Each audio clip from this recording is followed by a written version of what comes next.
Hello everyone, welcome back. Thank you so much for joining me. So today I have some second chances for you. When I review a product and I really hate it, my first initial reaction isn't to get rid of it. It either gets donated or given to someone I know, or I keep it aside and I'm like, okay, you know what? I didn't like it. I wasn't 100% sure. Let's try again. Everyone deserves second chances, right? Even makeup. I have 5 products that I am giving a second chance to today. Just before we get into that, if this is your first time here, hi, my name is Robert. I'm a professional makeup artist here on YouTube and also in real life, and it's my goal to help you become a pro yourself or just someone who's really good at makeup. So if that sounds like something you're interested in, then please do consider subscribing. I also want to say a huge thank you to you all, whoever you are, who nominated me for an American Influencer Award. I am up for International Makeup Artist of the Year, and so you can vote for me throughout September until the end of September. You can vote for me every 24 hours.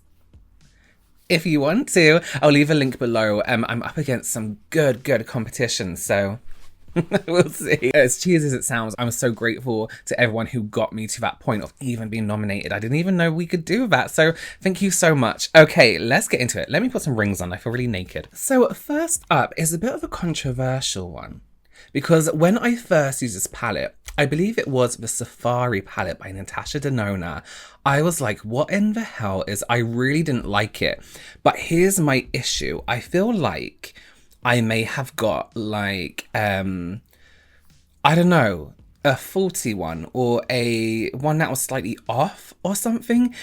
Because I bought a blush palette with it as well, and I didn't like that at all. So I was like, okay, something's going on here. It's not right.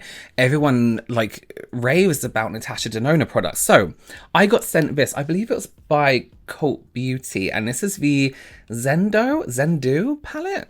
It's not very exciting. I don't know. Is it? I don't know. You know why? Because there's no purple, and in my mind that means not exciting. So let me try and be a bit more neutral. It's quite nice because you can do you can do something a little bit more neutral, and you can add these tones of green. So oh actually I just clocked these blues.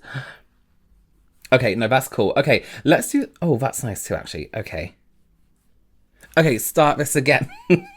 There's some quite nice colours in here. So let's do something with these blues and neutral tones and see what happens. Let me know though. I would love to know your opinions on these as I go through, because there's some points in my mind where, you know, and I've said it before, I feel like some people just say they like things just to be accepted. Oh, goodness me. Wow, that's a lot of fallout just from tapping my brush. Like, I don't usually mind it, but that's actually a lot. All right.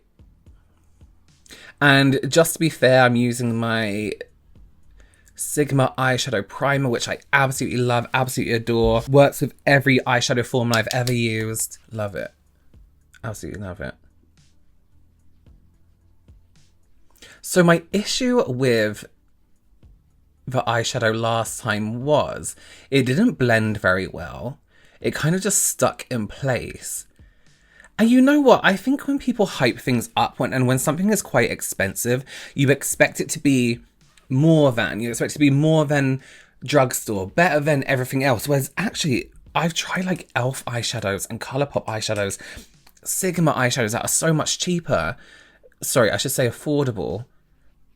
No, cheaper isn't a bad thing. I don't know why people always think it's a bad thing. But I don't see the point in the Natasha Denona texture being any more expensive versus something like Viseart, which have the most incredible formula, incredible texture, you know, or Pat McGrath, for example, where you can kind of excuse them being a little bit more expensive. My skin's so dry, you can just hear like... So far, this is behaving a lot more than the first time I used the other palette. I do wonder, maybe there was something wrong with that texture. Because when I remember opening it, I wonder if I can't remember what video it's in now. When I opened it, it was all fogged up and there was kind of like a layer on. Maybe I used a moldy palette. I don't know. Maybe it was being stored wrong in a warehouse or something. I'm not sure. I've got like this, I swear that was never there. This like chicken pox mark there, you see? Kind of just catches everything. Well, it doesn't catch anything, I mean. And although a lot of pigment is coming off, I am finding I have to go back into the palette quite often to get more pigmentation, to get more colour and more product. It's okay, it's all right. I do have to say though, there's a lot of fallout, and I don't mind fallout in palettes. Let me say that again, because I've reviewed some palettes which I don't mind a tiny little bit It happens. I don't care. Same with like, I don't mind fallout on my actual face. However, it's quite a bit of fallout there. Let's deepen the corners with this one.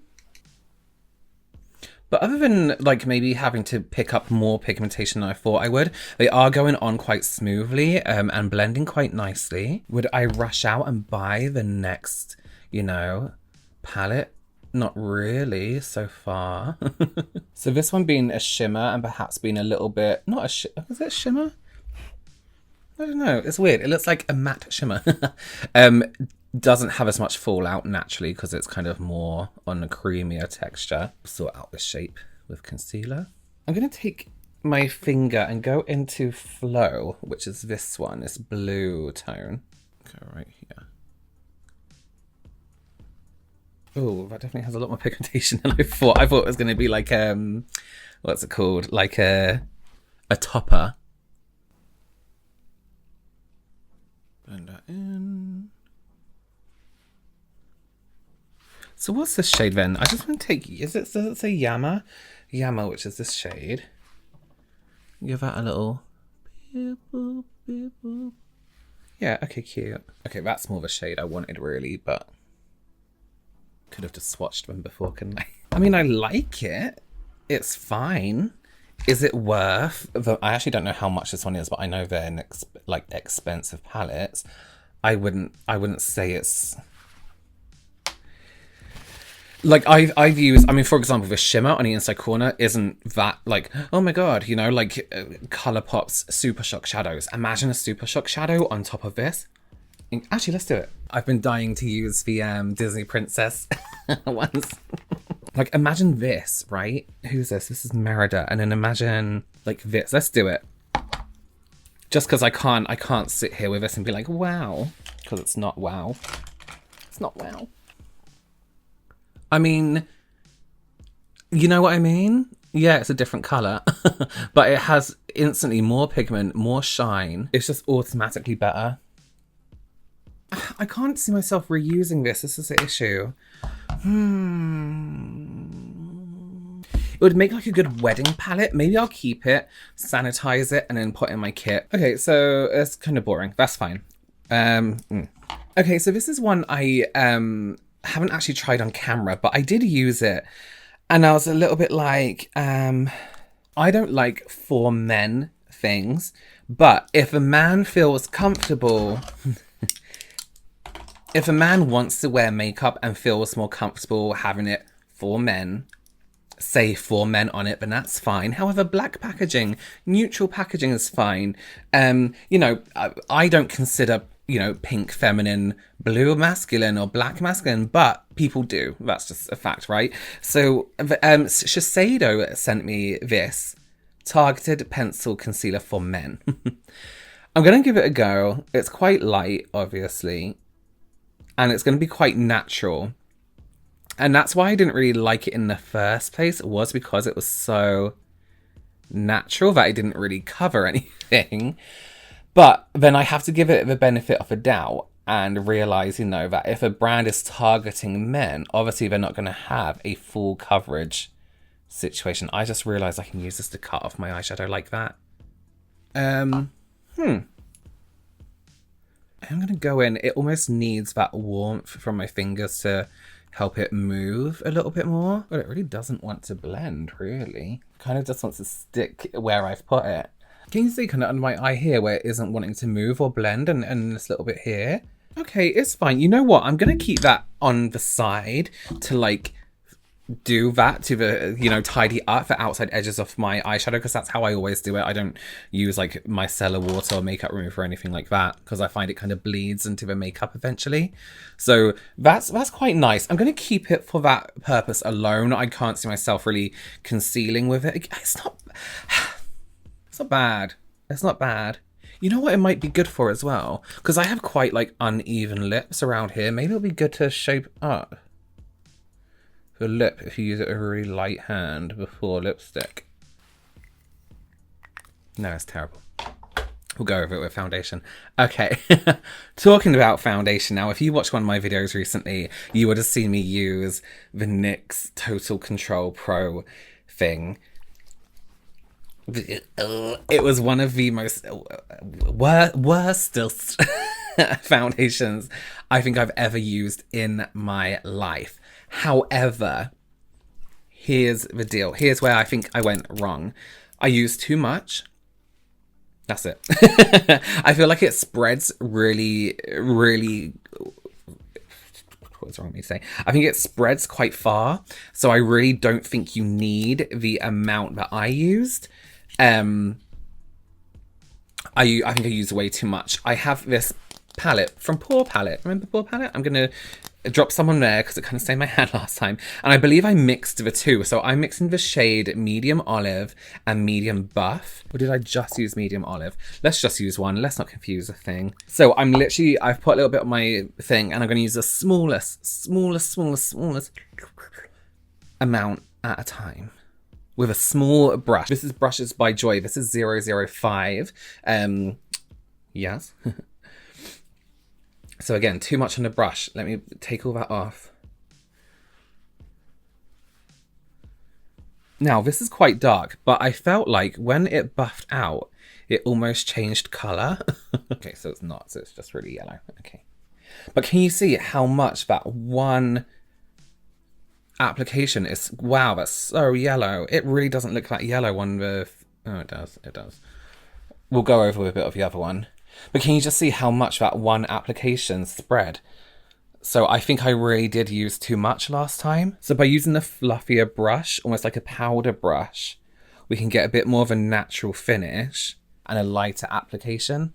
It was almost like the first time I used it, it's almost like the actual foundation had like an outline wherever I moved it. It was like it had this like white ring around it. It was really, really strange. Yeah, it was really bad. Okay, I'm going to add a little bit of Medium Buff and I'm literally taking like a little globule because this was shit. It was so bad when it went on like loads. Yeah, this is better. A more controlled application I think is nicer. I mean, in general, anyway. Also smells funny. Look how yellow that is. Oh, jeez. That's life sometimes, you know? We all can be a little bit yellow. Oh, that's another thing. It oxidized so quickly. So this is going to go really dark really quick. Okay, so let's go on some bronzer, blush, and highlighter. Now, bronzer. Let's talk about this. Oh. This bronzer from Gucci. I used this before. I was outraged. Terrible. What's that? Terrible, terrible, terrible. It went on like mud. It was just one of the worst bronzers I've ever used in my life. It almost stamped itself on the face. It stuck right there and did not move. So here's how I'm going to retry this. I'm going to take a fluffier brush. So this is from the Katie Hughes Inspection collection. And you see it has come on almost like, oh, I don't know if it's showing up on camera, these finer hairs on top. And then dense hairs on the bottom. I'm going to use the finer hairs right on the tip. Take a small amount and build gradually. I'm going to build it up a tiny bit at a time and make sure I'm really buffing in every area. There's just something about it that looks like the tone is slightly off, perhaps. It's not bad. There's just something about it. I don't know if you can see what I mean, where I just can't quite get it to sync with the skin, where almost like you can definitely tell where it begins and where it ends. Whereas I like my products to look a little bit more buffed into the skin.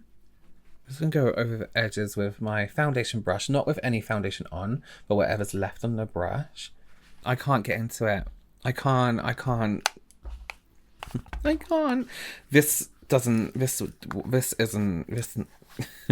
get a second chance from me, I'm afraid. That's it. Someone else can have that. Okay, so let's take a look. So I used recently one of these Colourpop blush palettes with the highlighter. Now, I was pleasantly surprised to learn that the highlighter in this palette is like a super shock texture. However, I did use one and I didn't like the way it sat on the skin, perhaps because the tone I picked was slightly off. So I'm going to use one that's slightly more suited to my skin tone. That's better. I used one before and it was almost too white on me. As I said already, I really, really like the super shock textures. Like how they're slightly wet, slightly cold almost. I almost want to go over like the edges slightly and just buff that into the skin because it kind of just looked like it was sitting in a blob. And the blushes are stunning, so I'm just going to whack a bit of blush on. That's so much better. If you haven't tried these already, I would absolutely recommend giving them a go. I wonder if I can warm up that bronzer a little bit. I do wonder if I got that bronzer in a different tone, but now I kind of don't want to spend the money on it to just see, just in case, if I'm not that into it. I have bronzers that I love that I know work really well. Okay, so what I'm going to do, I'm going to finish up under the eyes and lashes. I'm going to have a little bit of a summary, see how we're feeling. Okay, so this is the look I did with all these products that I tried to give a second chance to. Eyeshadow, honestly, the more I look at it, the more I'm just like, you know what it is for me? It's the price point. I'm like, that's not the price point. That's not it. Doesn't match up for me at all. The concealer wins a second chance. I'm gonna use it to kind of cut off those areas. I think that's like a good tool for me, as it's something I use quite often. The bronzer, no more chances. Done.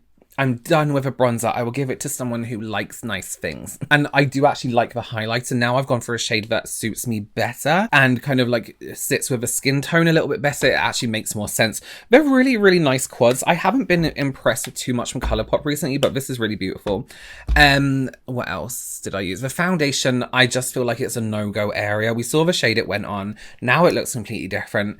Who knows how it's going to behave that day? And that's it. So I would love to know if you have any of these products below. Do let me know how you feel about them.